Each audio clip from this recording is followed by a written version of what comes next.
എടുത്തു. അതിൽ ഒരു 1/2 ടേബിൾ സ്പൂൺ കോക്കനട്ട് ഓയിലൂടെ നന്നായിട്ട് മിക്സ് ചെയ്ത് കഴിഞ്ഞാൽ നമ്മുടെ സ്ക്രബ് റെഡിയായി.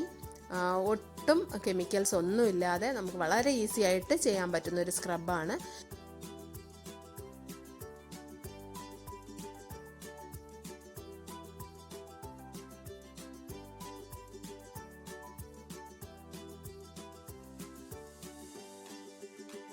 ഇത് നമുക്ക് ആഴ്ചയിൽ 2-3 ദിവസം ചെയ്യാം. യാതൊരു ദോഷവും സ്കിന്നിനുണ്ടാക്കില്ല.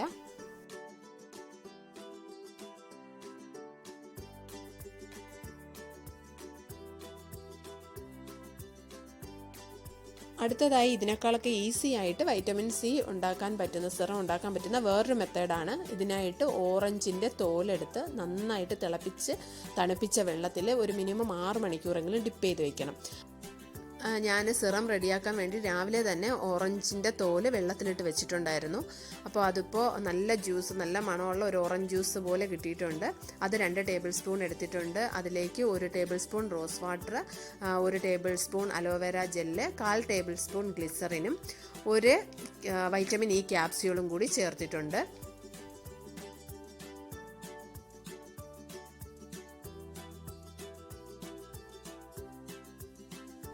ഞാനിപ്പോൾ ജ്യൂസ് കുറച്ചേ എടുത്തിട്ടുള്ളൂ. അതിന് ആ ക്വാണ്ടിറ്റിക്ക് അനുസരിച്ചാണ് ബാക്കി എല്ലാ സാധനങ്ങളും എടുത്തേക്കുന്നത്. ഇപ്പോൾ നമുക്ക് കൂടുതൽ ക്വാണ്ടിറ്റി വേണമെന്നുണ്ടെങ്കിൽ കൂടുതൽ ഇൻഗ്രീഡിയൻസ് വെച്ചിട്ട് ചെയ്യാം. ഇപ്പോൾ എനിക്ക് ഫ്രിഡ്ജിന് പുറത്ത് വെച്ച് യൂസ് ചെയ്യണം എന്നുള്ളത് കൊണ്ടാണ് ഞാൻ വളരെ കുറച്ചേ എടുത്തിട്ടുള്ളൂ. അപ്പോൾ വളരെ ഈസി ആയിട്ട് വൈറ്റമിൻ സി സിറം നമുക്ക് ഉണ്ടാക്കാം. വീട്ടിൽ വെച്ച് തന്നെ വലിയ പൈസ ചിലവൊന്നും ഇല്ലാതെ തന്നെ ഉണ്ടാക്കാം. ഇത് നമ്മുടെ ഡെയിലി നൈറ്റ് റൂട്ടീൻ്റെ ഭാഗമാക്കേണ്ടത് തന്നെയാണ്. അപ്പോൾ എല്ലാവർക്കും ഞങ്ങളുടെ ഈ വീഡിയോ ഇഷ്ടമായെന്ന് വിശ്വസിക്കുന്നു. എല്ലാവരും ട്രൈ ചെയ്ത് നോക്കണം. കമൻറ്റ് ചെയ്യണം, ലൈക്ക് ചെയ്യണം, സബ്സ്ക്രൈബ് ചെയ്യണം. താങ്ക്